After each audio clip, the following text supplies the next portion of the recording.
Hi, Conor. Great to have you here today to discuss leadership in sustainability in FM. Really excited to understand, I suppose, from your point of view and ARUP's, what you're doing and how you're driving sustainability and what challenges you're seeing. And I'd like to then focus specifically around leadership and what you're seeing in terms of, you're an influencer there, you're dealing with clients and service providers, and you're at that head table discussing where things are going and is there leadership there. So if we go back first and just I suppose ARUP and how are you finding it? Is sustainability on the lips of everyone, and I suppose what's happening in the industry and what are you doing and influencing? Yeah, well, first of all, many thanks for this invite. Really appreciate you asking me to join this webinar and being a panelist. Yeah, look, I suppose sustainability is huge for Europe. It's no longer just an outcome; it's now a driver. In fact, it's becoming the very focus of everything that we do with inside Europe at the moment. And you may be aware, I suppose, that Alan Belfield, our chair, made an announcement at COP26 where ARUP will be committing to undertaking whole life carbon assessments for all of our building projects, new and retrofit, from this year onwards, from March onwards.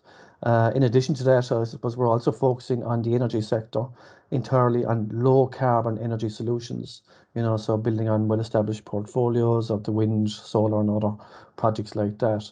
So yeah, sustainability is very much at the heart, and as I say, it has become a driver. We're also very much aligned to UN SDGs and have affiliations with many other sustainability bodies, including the Ellen MacArthur Foundation, and that helps kind of I suppose focus our efforts in specific areas. In fact, over the last 4 months, we've had a number of our own webinars looking at some key areas around the road to zero carbon in 2050.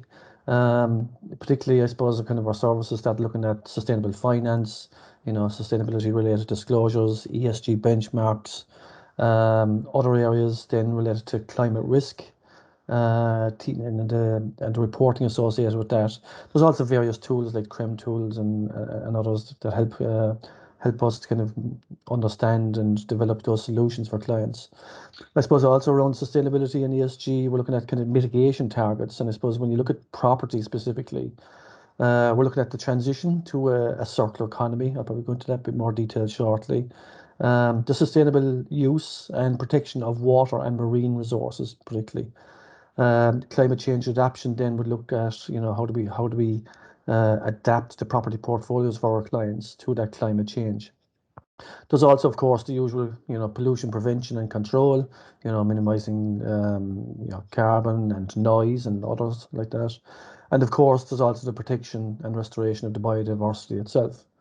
Other areas we're looking at also include carbon accounting and, the low carbon development. I suppose we'll look at doing that at, understanding the organizational emissions, comparing those against national emissions and understand the underlying decarbonisation pathways for that and focusing in on specific areas to develop a roadmap for our clients. So it's a bit of a whistle stop tour there. There's a lot in that, but that's what we're doing globally, I suppose. Yeah. Yeah.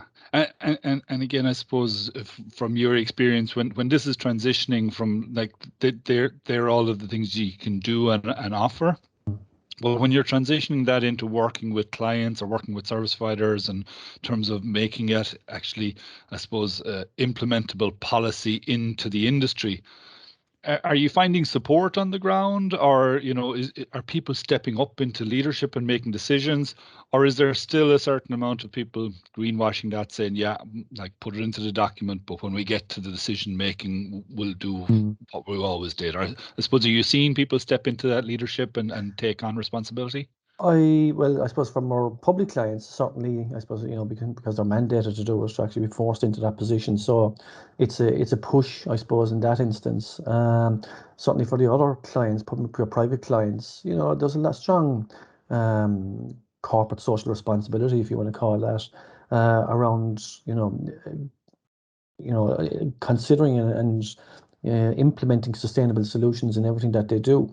Certainly, when we bring in new ideas, they are very open to it, but it has to be within kind of, within reasonable measures. Something that's kind of coming to the fore at the moment is looking at circular economies, for example. So how we design our ways to keep products and materials in use and regenerating natural systems. So, if we look at kind of, typical building with all MEP assets, for example, how do we kind of eliminate the initial design? Do we need all of those assets in the first place? Our own team, assets and operations team, is specifically focused on, the prolonging of asset life, I suppose, and minimizing the churn of life cycle activities and the costs obviously associated with that as well. And where we can, to reuse many of those assets, in some other kind of, less critical environment perhaps. But certainly, yeah, I would say that most organizations are well on board, do see the benefits, and but I suppose that there is some, I won't say reluctance, but a little bit of hesitation as to, what's it going to cost? Does it make me less competitive? In fact, sustainable procurement is actually an area that I would see will be coming to the fore much more in the forthcoming number of years. So we will certainly, a high proportion of our work actually in our team is around outsourcing, strategic sourcing, and we will certainly be introducing sustainable procurement into our projects in the future as well. Very good.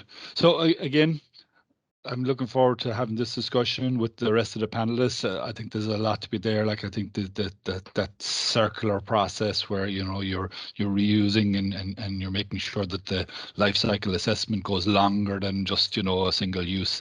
I think that's key to it. And again, I think there's a lot there, but it's really is the leadership there pushing it. And when you get into the decisions like, well, is there money? What's the total cost over the lifetime?